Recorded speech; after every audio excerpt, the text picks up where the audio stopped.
sa unang Juan, chapter 2, verse 18 to 20, at susundan po ito ng John chapter 6, 66 hanggang 67.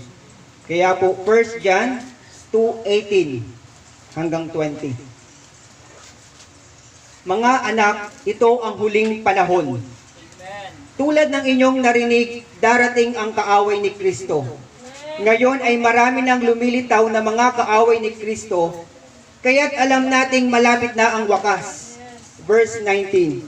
Kaya't nang sila'y mga dati nating kasamahan, ang mga taong iyon ay hindi na tunay na kasama, sapagkat kung sila'y tunay na sa atin, nanatili sana kasama natin. Ngunit umalis sila upang maliwanagan na sila'y lahat ay hindi tunay na kasama natin. At ang sabi po sa John chapter 6, verse 67, Amen. Mula pa nooy marami na sa kanyang mga alagad ang tumalikod at hindi na sumama sa kanya. Verse 67, tinanong ni Jesus ang 12, at kayo, gusto rin ba ninyong umalis? Amen. Praise the Lord. Yan, napakaganda pong tanong. Ang winika ng ating Panginoon sa kanyang mga alagad. Marami na ang umalis. Marami na ang tumalikod. Amen? Kaya ang sabi ng Panginoon sa kanyang mga disciple, 12 na lang po yun, di ba? Kaya ang sabi nito, tinanong ni Jesus ang 12, at kayo, gusto rin ba ninyong umalis? Kaya nais ko pong bigyan ng paksang, believers, do you want to go away as well? Amen. Gusto mo rin bang umalis? Hallelujah. Sabi nga po, ilan na po tayong gumagawa ng ganitong uri ng gawain. Yan tanong ng ating Panginoon, gusto mo rin bang umalis? Nalalapit na po ang wakas. Bakit ngayon ganyan pa ang iyong paglilingkod? Maaring naandiyan ka, pero wala yung presensya mo. Parang wala ka, parang hindi ka nag-e-exist. Yan sabi ng Panginoon, gusto mo rin bang umalis? Ito po yung katanungan eh. Kaya sa ating buong buhay paglilingkod, nasaan na po kaya yung ating paglilingkod? Nandito pa ba? O baka wala na? O baka iba na ang iyong pinaglilingkuran? Amen. Kumusta na ang iyong ministry? Totally ka na bang umalis? Iniwanan mo yung ministry na nakaabang sa iyo. Sabi ng Panginoon, gusto mo rin bang umalis? Amen. Dati ka na ginagamit sa pangangaral. Gusto mo bang umalis? Amen. Hallelujah. Kaya po, napakagandang katanungan. Kaya pag minsan tatanungin ko yung sarili ko, Lord, hanggat may buhay, hanggat ako'y malakas, hindi ko iwan yung aking pastor. Amen. Hindi ko siya iiwanan. Amen. Kahit medyo hirap, kahit medyo mapagod, kung asa ng pastor, nandun ako. Amen. Yun po yung nais ng Diyos. Pero ikaw, na inaasahan ng iyong pastor, nasaan ka? Amen. Ito po yung panawagan sa ating lahat eh. Nasaan na po tayo? Kapag oras ng gawain, umalis na. Pag minsan nga, hindi pa tapos yung gawain, umaalis ka na. Yes. Alam mo, pagdating sa pagbibigay, marami ba yung tumatayo, napapaihi, umapasok, umaalis? Kaya naman sana, tapusin po natin yung gawain. Pinagpagudan, pinagpuyatan, tapos aalisan mo na lamang. Nag-aartalkol pa, wala ka na. Amen. Gusto mo bang umalis? Believers, do you want to go away as well? Amen. Kaya po sabi po sa John chapter 12, verse 26. Amen. Ang sabi po dito, Amen. Ang naghahangad ng maglingkod sa akin ay dapat sumusunod sa akin. At saan man ako naroon, ay naroon din siya. Iyan sabi ng Panginoon sa kanyang mga salita, kung saan man ako naroon, naroon din siya. Asan ka na mga gawaing Wednesday, kapatid? Naandun ang Diyos. Ang sabi ng salita ng Diyos, kung nasaan man ako, dapat naroon ka.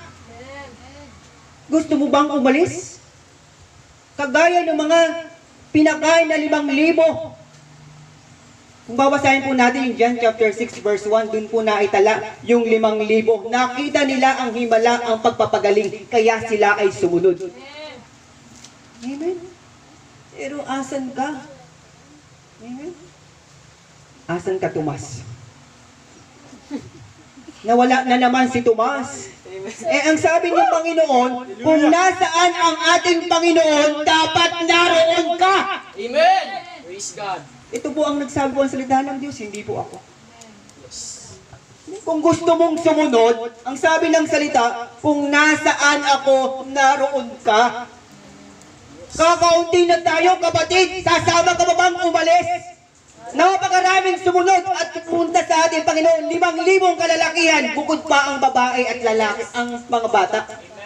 Pero marami din ang umalis. Sasama ka ba bang umalis doon? Kung kailan, sabi nga nung tukoy kanina dito, malapit nang dumating ang Panginoon, nariyan na.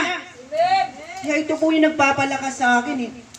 Kakaunting panahon na, darating ay darating na. Tapos ngayon ka ba aalis? Ang sabi ng Panginoon, huwag kang umalis. Amen. Ginagamit ka na, kapatid, sa kanyang mga salita. Pero bakit? Ito yung panawagan sa iyo ng Diyos. Aalis ka ba? Doon sa 12 disciples, meron pa doon isang Judas eh. Merong nag-iisang Judas. At ang sabi po doon, sa kwento pong yun, 12 ay tinawag at hinirang. Yes. Si Judas ay hinirang. Yes. Pero bakit nawala? Amen. Umalis. Kaya wag kang masyadong kampante, kapatid. Na kung sinasabi mo na ikaw ay kampante, okay na ako, nananatili naman ako sa gawain. Ang sabi ng salita ng Diyos, ang nananatiling tapat ay siya lamang maliligtas. Yun lamang sumusunod sa kalooban. Siya lamang ang makakapasok sa ating Panginoon. Sa kaharian ng ating Panginoon. Kaya napakaganda po. Kaya kung nasaan po ang ating Panginoon, dapat po naroon din tayo. Amen. Kaya po ang pastor po, nandiyan. Pastor, saan po ba tayo? Doon din po ako. Hindi ko po iniiwanan yung aking pastor. Dahil ang aking pong pastor o yung ating pastor, yan po ay pinagkatiwalaan ng ating Panginoong Diyos upang maging tagapamahala sa bawat isa sa atin. Kaya kung sasabihin ni pastor sa bawat isa sa atin, aalis ka ba? Iiwanan mo rin ba ako? Kaya nakakalungkot po sa atin eh. Hindi ko alam kung ano ang dahilan kung bakit nawawala ka sa gawain ng Panginoon. Pero ang panawagan ng Diyos sa bawat isa sa atin, kung nasaan ang ating Panginoon, dapat naroon ka din. Kaya pag Wednesday, check mo nga kung nasan ka. Amen? Nasaan ka, kapatid? No excuses, please. Amen. Nandiyan yung ating pastor. Iniintay ka. Pinapanalangin. Pero iniiwanan mo pagdating sa labanan. Amen? Ngayon po ay buwan ng Appreciation Month. Pastor's Appreciation Month. Kaya, ito po yung aking pong napili. Amen? Ito po yung binigay sa akin ng Panginoon. Nasaan ka, kapatid? Amen? Nawawala ka na naman. Si Tomas po ay laging nawawala. Yung po yung isa sa mga ugali para po sa kaalaman ng lahat. Lagi pong pag nawawala sa gawain, yan po ay si Tomas. Sa nawawala ng Biyernes, nalimutan ni Tomas. Amen. Malilimutin si Tomas. Amen. Maaari naman, nariyan ka, pero yung puso mo, kapatid, bakit parang wala? Wala yung presensya mo. Amen. Praise the Lord. Kaya sabi nga, maaaring marami po tayo ngayon sa bilang, pero ang tanong, is it everyone true followers of Jesus Christ? Totoo po ba tayong tagasunod ng ating Panginoong Diyos? Hindi lang tayo followers ng Sunday, tayo po ay followers everyday. Yes, amen. Amen. Baka sabihin lang natin, ay linggo ako dadalo, pero Wednesday hindi muna. Hindi po totoong followers yun, kapatid. Amen. Dahil ang sabi ng salita ng Diyos, ang sino mang sumusunod, ang nais sumunod sa akin, kung nasaan ako'y dapat naroon ka. Amen. Kaya nakakatakot po, baka biglang dumating ang Panginoon ng araw ng Wednesday, wala ka. O baka nariyan ka, pero yung puso mo naman ay ibang ang laman. Yung isipan mo ay iba yung iniisip, eh, di ko rin masasabi. Amen. Kaya kung nasa ng ating Panginoon, nariyan ka. Maaaring masabi mong, hindi ako followers. O maaaring, maybe yes. O maaaring ilan naman sa atin, a big yes. Alin dun, kapatid? Kung tatanungin ka, kung sisiyasatin mo yung iyong sarili, are you true followers of Jesus Christ? Dahil ang totoong sumusunod, kung nasaan ang Diyos, nandun siya. Kaya ikaw na ang makakaalam. Ang Diyos at ikaw ang nakakaalam if you are a true followers of Jesus Christ. Don't pretend. Huwag kang magsinungaling. Alam ng Diyos yan. Amen? Sabi nga sa pagdating sa pag-follow, just one click sa social media, makaka-follow ka na. Facebook, Instagram, Twitter. Just one click, follow na. Pero yung pag-follow, pero pagdating sa true followers of Jesus Christ, mayroon bang makakapagsabi sa akin ng malakas na amen? Amen. Praise the Lord sa mga nag-amen. Eh yung iba, pero sabi ko malakas pero mahina pa din eh. Praise the Lord. Pero yung iba hindi maka-amen.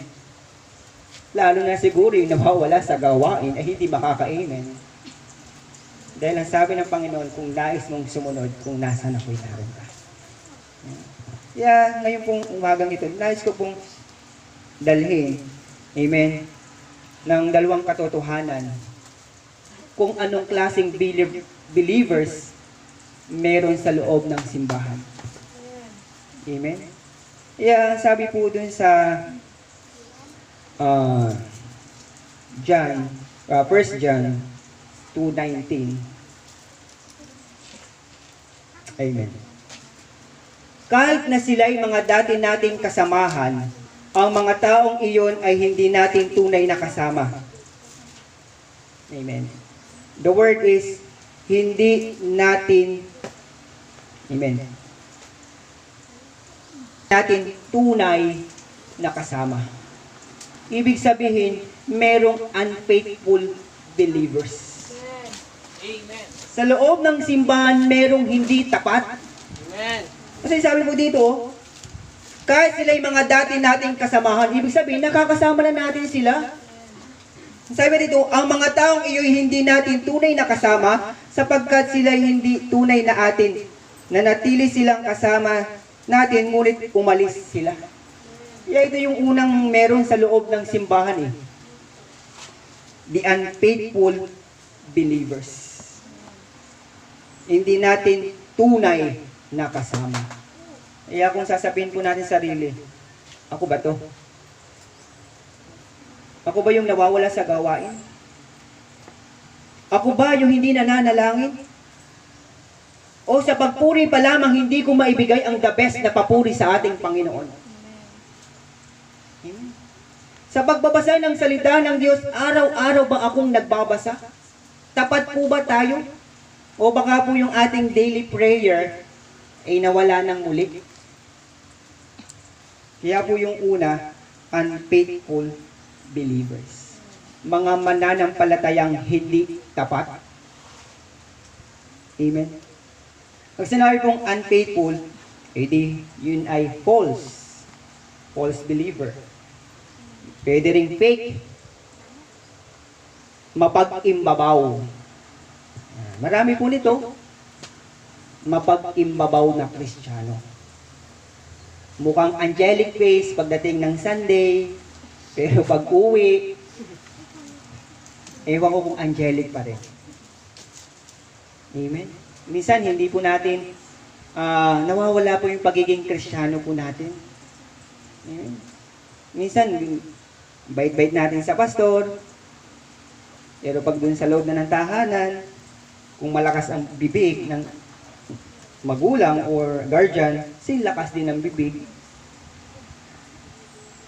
Kaya meron sa atin pag minsan tayo nagiging unfaithful believers. Amen? Kaya, sabi po dito, dati na natin silang kasama eh. O maaaring baka ikaw ito. O maaaring isa tayo. Amen? Sa nagiging unfaithful believers. Amen? Tayo po ay hindi dapat tayo maging Sunday Christian lamang. Dahil pag Wednesday, nandun po ang Panginoon din. Amen. Amen? Kapag men's fellowship, dapat nandun din po tayo. Kung nasaan ang ating Panginoon, naroon din po tayo. Pero hindi ko po sinasabing wala ang Diyos sa inyong mga tahanan. Hindi ko po yung sinasabi. Ang sinasabi ko po, kung nasaan ang Diyos, dapat naroon din po kayo. Amen? Dahil ang sabi ng salita ng Diyos, dalawa o higit nagtitipon sa kanya mga salita, ang presensya ng Panginoon ay naroon. Amen? Kaya, ito po yung una, ay ang unfaithful believers. So, pag-usapan po natin, bakit nga ba pag minsan nagiging unfaithful? Ano ba yung mga humahad lang? Bakit tayo nawawala? Amen? Alam naman natin na may gawain, pero bakit tila bagang sadyang kinakalimutan? Amen? Una po, ay siguro dahil sa problema, sa mga mabibigat na problema. Sa sobrang problema po ba, hindi ko na magawang dumalo. Hindi ko na magawang magpuri sa ating Panginoon. Hindi ko magawang makinig ng salita ng ating Panginoon. Amen? Maaaring din sa pagsunod, natamaan, na-rebuke. Pag na-rebuke, hihina, lulupaypay, hinang-hina na naman. Amen? O maaaring yung, kaya siguro, naging unfaithful na, yung term na love one another, nawala na yung pag-ibig sa bawat isa. Lalo na kapag nakagawa ng mali, nawala na po ba yung love one another? Amen? Hindi na ako magpapagamit, bababa muna ako. Nawala na kasi yung love. Amen. Naging unfaithful tuloy. Praise God. Ay umayaw. Dahil sa love one another, nakagawa ng hindi maganda si brother, si sister. Pastor, hindi po muna ako magpapagamit. Yun yung kasi isang mga kaya nagiging unfaithful po tayo dahil nawawalhan na po yung pag-ibig natin sa bawat isa sa atin. Maaaring ang ilan din sa atin, kung yung love one another, meron namang not love the world. Kung minsan iniibig na natin yung sanlibutan at ang mga bagay sa sanlibutan. Kaya ang sabi ng salita ng Diyos, ang ubig-ibig sa sanlibutan ay kaaway ng Diyos. Amen po ba? Amen. At ang iba naman po, yan nawawala sa gawain, pera o kaya trabaho. Minsan yung trabaho yan, nakakalig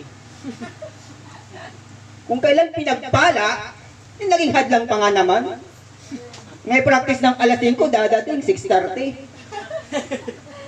Hadlang yan. Amen. Nung walang trabaho, walang pinagkakakitaan, faithful.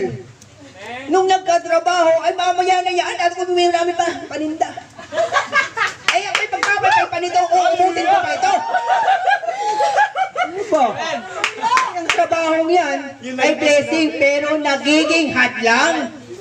Abay, kanina pa 6:30, anong oras na kapatid? Alas 5 na, 6:30 na. Nagiging unfaithful Christian ka tuloy. Amen. Ha? Pinagpala ka na nga, naging dahilan pa nga yung pagpapala para hindi ka maging faithful. Amen? Yung trabaho yan, pag minsan, totoo po yan.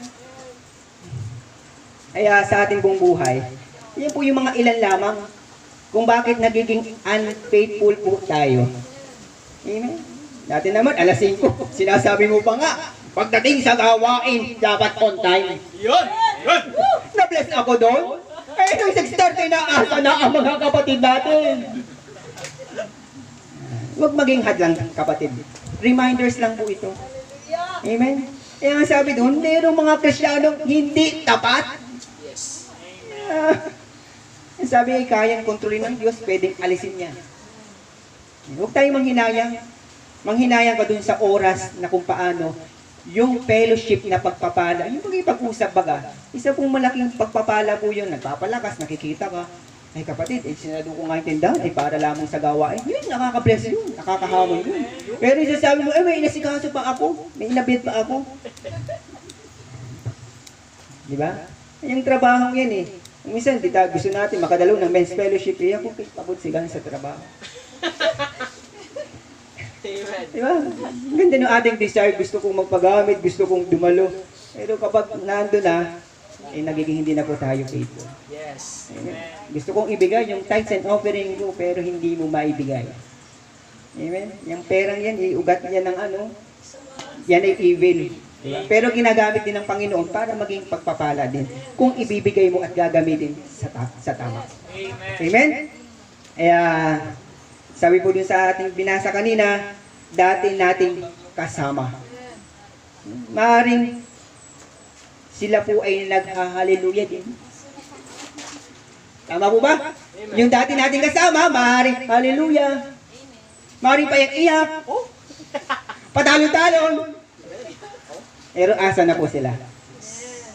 Gusto mo rin bang umalis? Amen? Maaring yung iba nating kasama ay nagbabasa din ng salita ng Diyos. Amen? Pero ang pinagkaiba po, but their heart never change. Amen. Hindi na bago yung puso. Amen? Kaya, sa mga oras na ito, check po natin, tayo po ba ay unfaithful believers? O maaaring isa po tayo doon. Amen? Don't pretend. Huwag kang magkaila na ikaw ay hindi gayon. Amen? Ikaw at ang Diyos lang naman nakakaalam. Amen? Kaya, kung ikaw man to, there is forgiveness. Yes. Ang Diyos naman ay kaya magpatawad. Lapit lang ulit tayo, magpakumbaba. Pero yung magpakumbaba naman, sana totoo na. Yes. Amen. Hindi yung papakitang tao ka lamang na magpapakumbaba dahil merong kung sino man. Yes. Amen. Ang totoong nagpapakumbaba, talagang totally yung honest. Merong result. Totally surrender. Hindi yung pagkaroon mo dito, pagkatapos wala namang nabago, never. Sabi nga dun ay, the heart never change. Ganun din naman, na wala namang nangyari uli. Kaya yung pagiging humble natin, be honest. Yung totoong pagpapakumbaba, totoong pagluhod sa ating Panginoon. Merong pagbabago. Amen. Amen. Hindi yung luluhod ka lamang para ano. Tapos after ng ilang araw, ilang linggo, ganun na naman. Amen. Unfaithful believers. Hindi lahat ng tumatawag ng Panginoon ay makakapasok sa kaharian Yes. ng langit. Amen. Yun lamang sumusunod sa kalooban Amen. ng ating Hallelujah. Panginoon. Kaya hindi porket ikaw ay naariyan, binata na po. Nagbibinata. Kaya hindi po lahat ng tumatawag ng Panginoon ay makakapasok. Hallelujah. Yun lamang sumusunod. Kahit anong ganda pa ng posture mo sa pagluhod, kung hindi ka naman susunod sa kalooban ng Diyos, hindi ka Amen. makakapasok. Hallelujah. Baka ibang Panginoon ang tinatawag mo. Kaya sabi ng Panginoon, hindi kita kilala. Amen. Kaya, change our heart. Amen.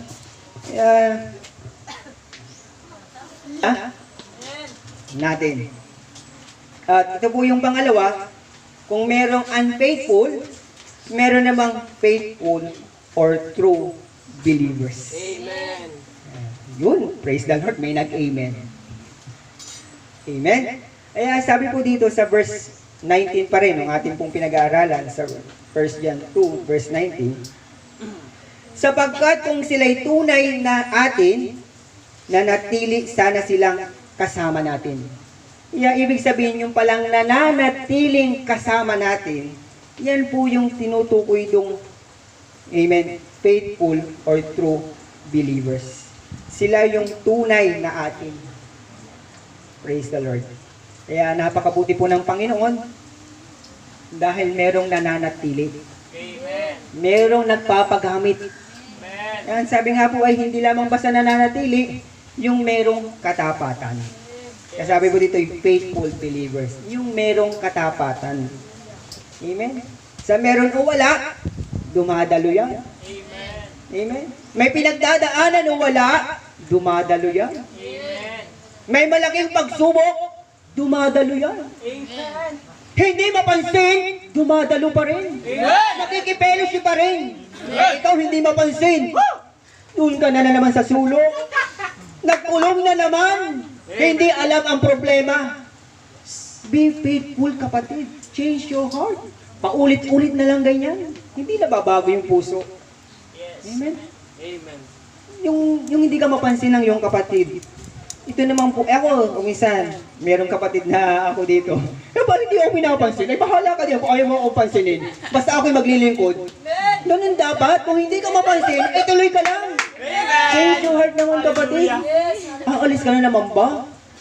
Minsan mamaya, wala ka na naman sa gawain. Amen. Be faithful. Be faithful believers. Change your heart. Amen. Yan sabi ng panawagan ng Diyos. Kapatid, aalis ka na naman ba? Amen? Kaya napakabuti po ng ating Panginoon. Kaya dun po sa John chapter 6, balik po tayo dun, kasi doon po yung ating pinag-aaralan. Amen. Ito pong si, amen, character. Nasabi ko na kanina, siya po ay tinawag, hinirang, at ang pangalan pong ito ay si Judas Iscariote. Amen? Can you imagine? Hinirang po siya. Tayo, tinawag, pinili, pero it doesn't mean kapag pinili ay sure na tayo. Huwag tayong kampante kasi si Judas Iscariote ay nagkanulo. Amen? Pinagpalit niya. Amen? Pinagpalit sa Amen. Pinagpalit po siya sa pilak. Sa silver, 30 pieces. Amen. Kaya sumagot si Pedro, sabi sa 66, mula nooy marami na ang kanyang mga alagad ang tumalikod at hindi na sumama sa kanya. Tinanong ni Jesus, amen, ang 12, ako at kayo, gusto rin ba ninyong umalis? Sabi po sa verse 68, sumagot si Pedro, Simon Pedro, Panginoon, kanino po ba kami pupunta? Nasa inyo na ang salitang nagbibigay ng buhay na walang hanggan? Ay nasa kanya na, ay naalis ka ba? Yun ang nakakaano mo minsan eh. Alam mo na yung salvation, ay umaalis ka pa? Kaya sabi ng saan kami pupunta? Ay nasa iyo na po Panginoon ang buhay na walang hanggan. Saan kami pupunta? Syempre sa inyo. Ikaw alam mo na, halos pinapangaral mo na nga sa lansangan yung salvation. Saan ka pa napunta? Nawawala pa si Tomas. Amen. Saan ka pa napunta? Amen. Pag sa ibang lugar, sobrang saya mo. Pag sa gawain, sobrang simangot mo. Ay, totoo po yun. Merong ganong Kristiyano. Amen.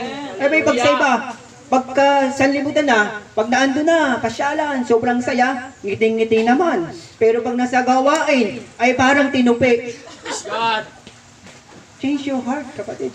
Yes. Ngayon pa ba, malapit na dumating ang Panginoon? Ngayon pa ba? Ngayon pa ba? Yan pa ba ang papakita mo sa Panginoon? Yan sabi dito, napaganda ng sagot ng ating Panginoon, diba? Ni Pedro. Amen. Nasa inyo na ang salitang nagbibigay ng buhay na walang hanggan. Naniniwala kami na tiyak namin na kayo ang banal na mula sa Diyos. Sabi po ng ating Panginoon, sumagot si Jesus, hindi ba't ako ang humirang sa inyo? 12 ang isa sa inyo, diablo. Okay, sino kaya yun? Sabi doon ng ating Panginoon, ang isa sa inyo diablo, ay hinirang, tapos sinabi ng Panginoon, ang isa sa inyo diablo. Kaya pag ikipawala-walay, baka mawala ka nga. Ito po ang sabi, hinirang na eh. Pinili ka, hinirang na. Ibig sabihin, ginagamit ka na. Pero ang ilan sa inyo, diablo? Oh, di ba sabi mo dito, balikan ko po. Amen. Sumagot si Jesus, hindi ba't ako ang humirang sa inyong 12 at ang isa sa inyo ay diablo? Amen. Ang tinutukoy niya ay si Judas. Ayan. Si Judas, amen, na anak ni Simeon Iscariote, sapagkat siya ay kabilang sa 12 ay nagkakanulo sa kanya. Nagkakanulo. Ibig sabihin, pinagpapalit. Yung ministry mo, pinagpalit mo na. Yes.